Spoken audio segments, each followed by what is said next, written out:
Amigos, amigas, ¿cómo estáis? Estoy aquí otra vez para hablaros de un tema complejo que he de confesar que me ha costado mucho esfuerzo el preparar el tema. Pero es un tema que me gusta mucho y me parece muy interesante, así que me lancé a por todas con él. Es un tema sobre la evolución. La evolución enfocada desde la evolución del planeta y en conjunción con la evolución de los seres vivos cuando forman un todo entre ellos. Y esto ocurrió hace muchísimos millones de años. Puede ser que sea unos 3.400 millones de años o por ahí. Y al principio de cuando la vida empezó a arrancar en el planeta. Pero antes quería pediros una cosa, quería animaros a que si estos temas os resultan interesantes, que os suscribáis al vídeo y que le deis a la campanita para que os avise cuando suba los vídeos, que los compartáis con las personas que les puedan interesar y que si os gusta el tema de lo que estamos hablando, que le deis al me gusta, esa manita para arriba, que ayuda a posicionar al vídeo para que tenga mayor audiencia y que a mí en particular me hace ilusión y me ayuda para seguir esforzándome y seguir buscando temas. Y luego otra cosa también, por favor, ponerme los comentarios en el vídeo, porque la vida no es un monólogo. Un monólogo se agota rápido, no tiene sentido. En la vida es compartir, la vida es cambiar opiniones y la vida es saber unos de otros. Nadie puede estar completamente aislado porque se muere, así que un monólogo no tiene sentido. Muchas gracias. Y ahora volvemos a los albores de la vida, a esos 3.000 millones de años, cuando el mundo era bacteriano. Deciros que en la cantidad de tiempo que la vida está en este planeta, al menos la mitad de ese tiempo, el mundo ha sido un mundo bacteriano, un mundo de bacterias únicamente. Y en la última mitad o en el último tercio es cuando ya empezaron a haber una cantidad enorme de seres diferentes y hubo una explosión de formas y de ahí se me ha ido la palabra de formas y de especies, ya lo he dicho. Bien, pues nos vamos a ese mundo bacteriano. Ese mundo bacteriano, por supuesto, las bacterias eran unos seres vivos muy sencillos y muy diversos. Tenían diversas formas y tenían diversas formas de alimentarse según lo que tuvieran más cerca y lo que tuvieran a su disposición.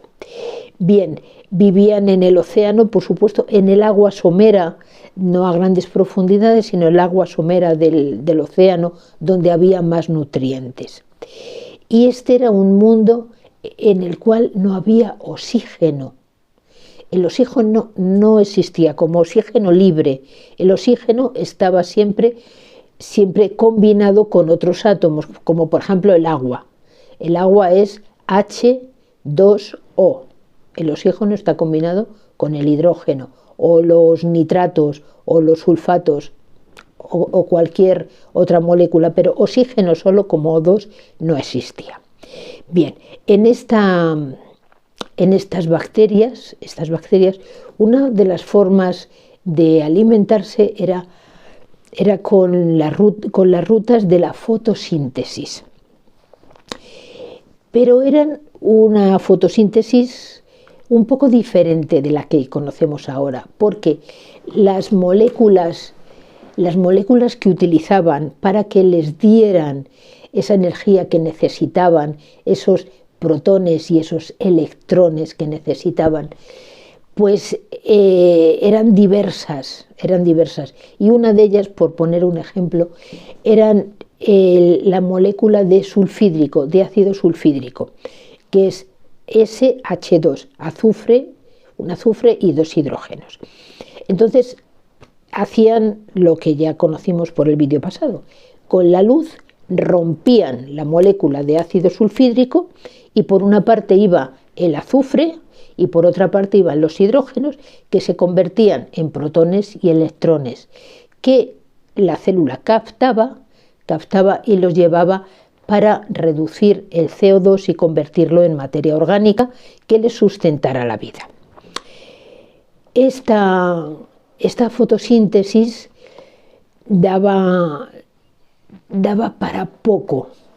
No era una alimentación que fuera muy exitosa para las bacterias que lo hacían, porque el ácido sulfídrico no era muy común. El ácido sulfídrico lo sacaban los volcanes, las fumarolas de los volcanes submarinos, y las bacterias tenían que vivir allí cerquita de donde estaban las fumarolas. No se podían alejar, porque si se alejaban ya no encontraban esas moléculas de ácido sulfídrico y no podían hacer la fotosíntesis. O sea que era una población de bacterias reducida ahí cerquita de las fumarolas. Pero hubo unas bacterias que hicieron el invento del siglo, el top 10 del metabolismo, y fue que utilizaron como molécula dadora de esos protones y de esos electrones, utilizaron el agua.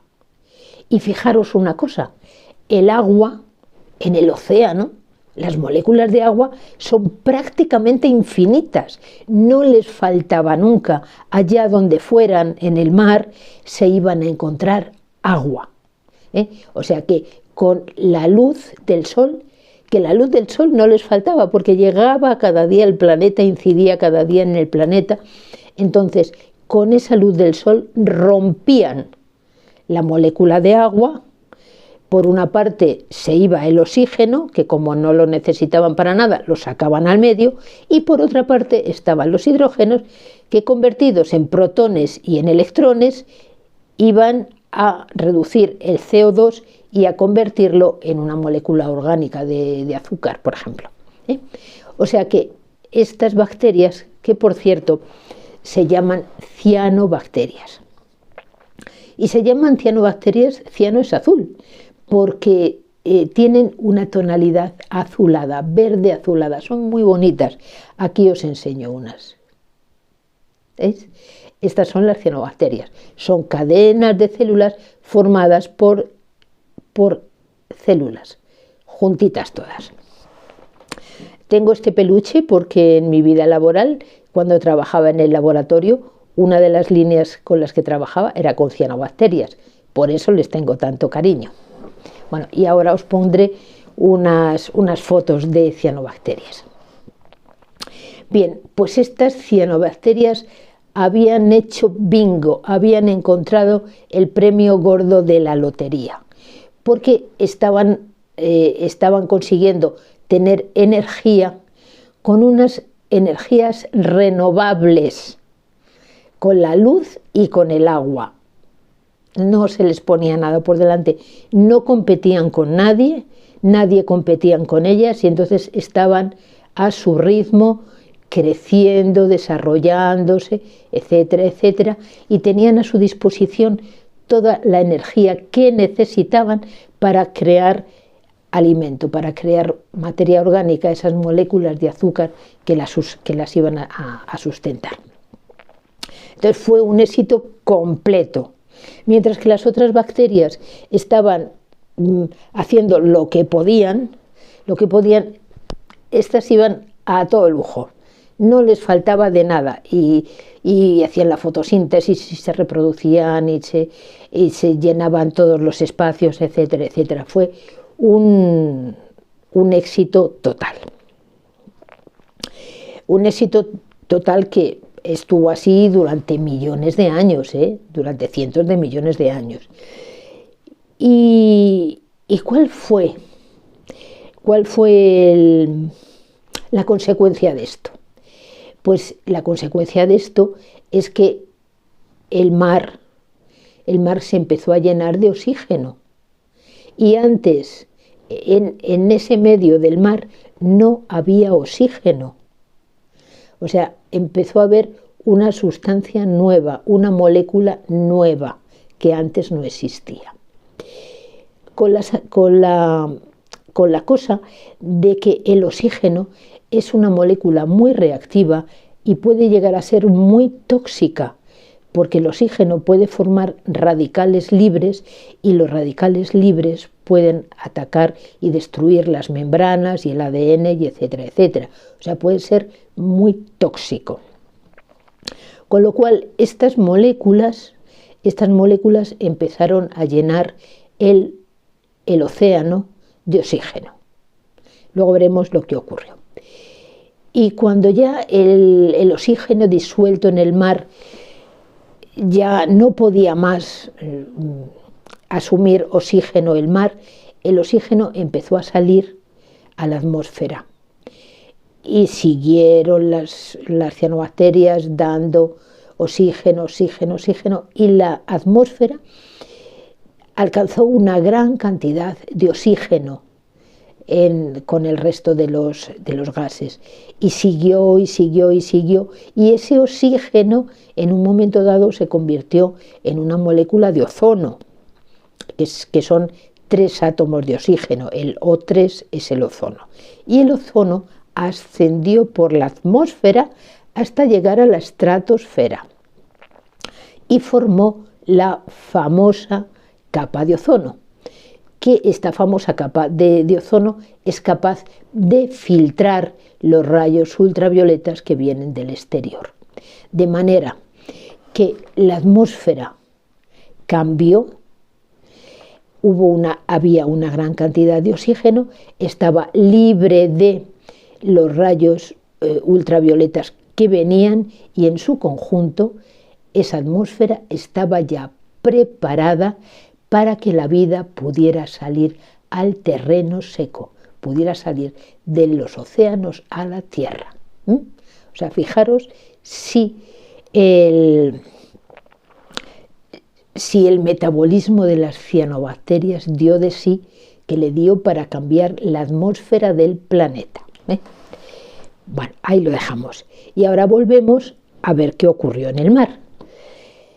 Pues resulta que al principio, cuando este oxígeno empezó a acumularse en el mar y era tan tóxico, las bacterias pues se envenenaron de la contaminación, murieron directamente, murieron en unos porcentajes altísimos.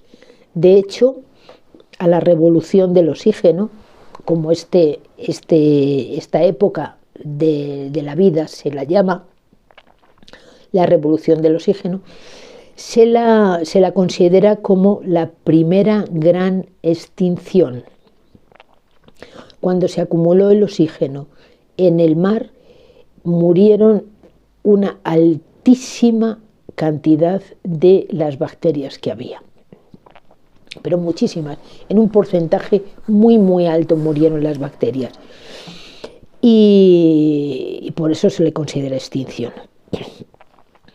Pero si os acordáis de un vídeo que hice al principio, creo que es el segundo, cuando hablaba del sentido de la vida, decía que el sentido de la vida como objeto, como proyección, tiene el sentido de vivir. La vida, su finalidad es vivir, seguir viviendo, seguir viva. Entonces, a pesar de que hubo una enorme mortandad, la vida se adaptó a eso y creó diversos mecanismos para seguir viva. Unos mecanismos fueron más fáciles y otros revolucionarios, del todo. Vamos paso a paso. El primer mecanismo de adaptación ante esa contaminación que había fue la huida. La huida, las bacterias huyeron a unos hábitats que estuvieran libres de oxígeno. Eran unos hábitats que estaban vacíos porque eran muy incómodos y eran difíciles vivir en ellos. Y entonces emigraron, como puede ser el lodo que había en las aguas someras. Ese lodo no tenía oxígeno, entonces hundidas en el lodo pudieron seguir viviendo sin oxígeno. Cerca de los volcanes, cuando había mucha concentración de sulfídrico, así, ahí vivían. Podían vivir también en las aguas termales, cuando tenían una altísima temperatura, 60 grados o así, ahí podían vivir las bacterias. Y todavía existen esas bacterias en esos medios hostiles, en esos medios que creo que se les llama extremófilos, o sea, muy extremos, que la vida está ahí casi en el límite de poder vivir o no vivir. Y a esas bacterias que están en esos ambientes, que migraron, huyeron para poder vivir, en la actualidad se las llama arqueas. Arqueas, que viene de arcaico, de antiguo, o sea, serían las bacterias primigenias que había en el mundo antes de que empezara a haber oxígeno. Las arqueas están ahí. Os pongo una foto para que veáis dónde pueden llegar a vivir. Segundo mecanismo es el de la protección, el de la lucha, el de poner defensas para que el oxígeno no pueda entrar, o si entra, poder destruirlo. Bueno, destruirlo o que no sea tóxico, como algunas rutas metabólicas, no vamos a hablar de ello ahora. O sea, algunas, mismamente las cianobacterias, cuando empezaron a hacer la fotosíntesis y a desprender oxígeno, ellas mismas eran anaerobias, o sea, vivían sin oxígeno, porque el oxígeno no existía antes, el oxígeno libre no existía antes. O sea que cuando se empezó a desprender oxígeno, ellas mismas lo primero que tuvieron que hacer era protegerse del propio oxígeno que ellas sacaban al medio, ¿eh? O sea, ese es el segundo mecanismo, la protección. Y el tercer mecanismo es el más asombroso. Lo voy a definir con un refrán o con un dicho que tenemos aquí en España, que es: si no puedes vencer a tu enemigo, únete a él. Y eso fue lo que hicieron. Hubo unas bacterias que dieron la vuelta a su propio metabolismo, y empezaron a utilizar el oxígeno para poder vivir. Entonces, utilizaban el oxígeno y fueron las que inventaron la respiración. Igual que nosotros respiramos oxígeno, estas bacterias también respiraban oxígeno. Y voy a ver si consigo explicarlo de una manera breve y sencilla. Tenían, por ejemplo, una molécula de glucosa, o sea, una molécula orgánica de glucosa, con carbonos, oxígenos y hidrógenos. Entonces, de esta molécula de glucosa la cortaban toda, le quitaban los hidrógenos y desprendían CO2 y le sacaban absolutamente toda la energía que había en esa molécula de glucosa. Obtenían bastante ATP. Esto es lo que se llama el ciclo de Krebs, que es posible que recordéis del colegio o del bachillerato, el famoso ciclo de Krebs, o es incluso posible que os persiga en los sueños el ciclo de Krebs. Bueno, pues lo inventaron las bacterias en este periodo y desprendían protones y electrones. ¿Y qué hacían con esos protones y esos electrones? Pues aquí están los protones, los electrones, cogían el oxígeno, los juntaban y producían una molécula de agua. Eso sería la cadena de electrones respiratoria. Esas son las rutas metabólicas que ahora tienen todos los seres vivos. El ciclo de Krebs y la cadena transportadora de electrones respiratoria. Y, o sea, le dieron la vuelta a su metabolismo, y en ese darle la vuelta a su metabolismo encontraron que podían tener muchísima cantidad de energía, podían exprimir la energía de las moléculas, podían exprimir toda la energía de una molécula de glucosa, por ejemplo.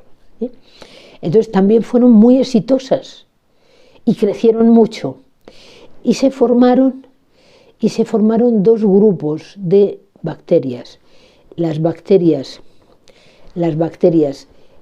cianobacterias, que utilizaban el agua y desprendían oxígeno, y los protones y los electrones daban materia orgánica, y las otras bacterias que utilizaban la materia orgánica y con los protones y los electrones daban agua. O sea, sería como la imagen especular del metabolismo.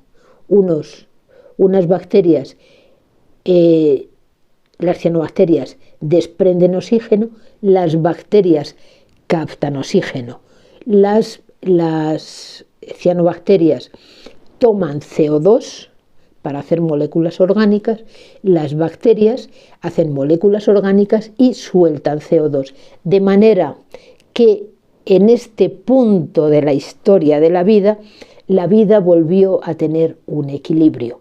Por una parte, unas bacterias expulsaban oxígeno y por otra parte, otras bacterias lo captaban y se volvió a equilibrar. Se volvió a equilibrar el mundo bacteriano. Y el mundo podía haber seguido siendo bacteriano, o sea, porque estaban tan a gusto, estaban tan bien, tan equilibradas, pero resulta que no, que hubo más hechos y se empezó a alcanzar una complejidad mayor.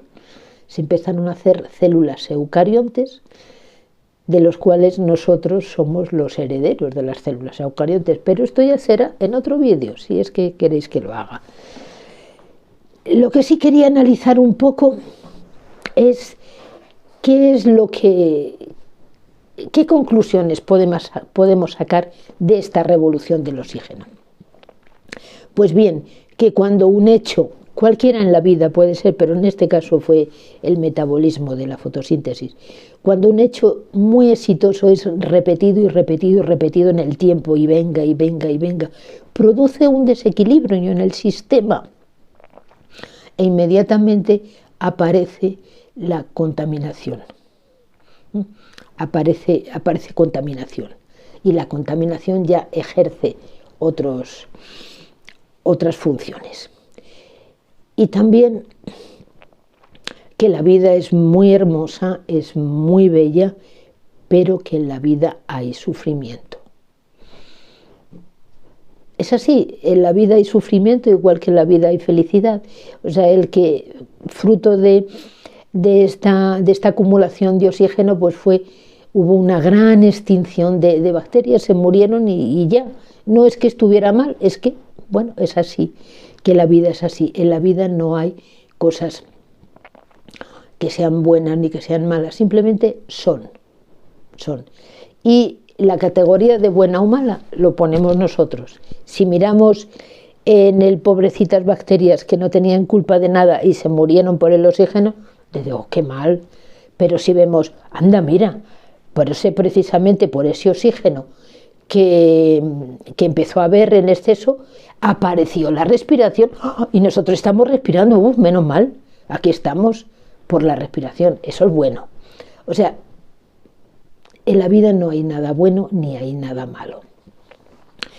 Y en la vida las cosas cambian y evolucionan. No hay nada que esté permanentemente quieto. En un momento o en otro cambia. Y si no quiere cambiar, le obligan a cambiar. Perdón. ¿Cómo ocurrió con las bacterias que tuvieron que huir, tuvieron que protegerse o tuvieron que cambiar del todo, ¿no?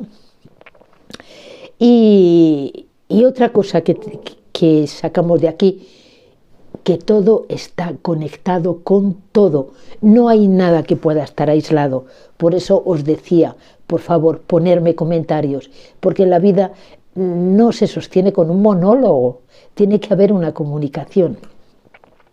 Y fijaros, los seres vivos pueden cambiar el medio ambiente, y cuando el medio ambiente cambia, este medio ambiente obliga a cambiar a los seres vivos.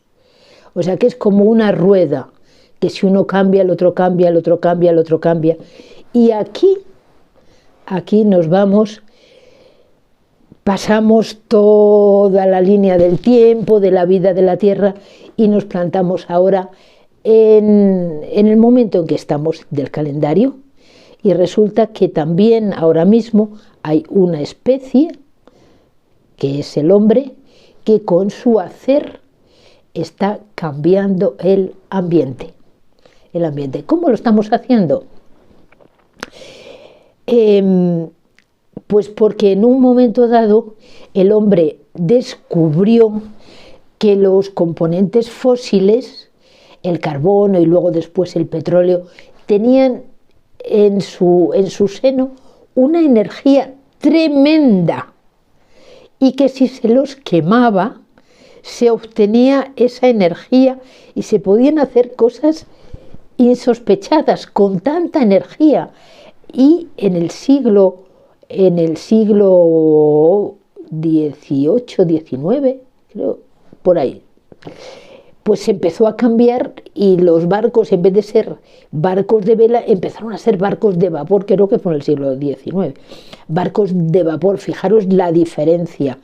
Los ferrocarriles con carbón, las grandes fábricas, toda la revolución industrial, todo lo que tenemos, los coches, los aviones, los alumbrados, etcétera, etcétera, etcétera. Entonces estamos repitiendo la misma fórmula exitosa que repitieron las cianobacterias, pero nosotros la estamos repitiendo, obteniendo energía, energía, energía, creciendo, creciendo, y estamos liberando a la atmósfera el CO2. La consecuencia de esto, que dicen los científicos, que ahora mismo estamos en la 6ª extinción, es que hay numerosas especies que están desapareciendo. Y vuelvo a deciros algo, en la vida no hay nada bueno ni malo. ¿Fue malo que se inventaran las máquinas de vapor? No. ¿Fue malo el desarrollo? No. Lo que pasa es que ahora tenemos que lidiar con la contaminación, igual que lidiaron en su época las bacterias.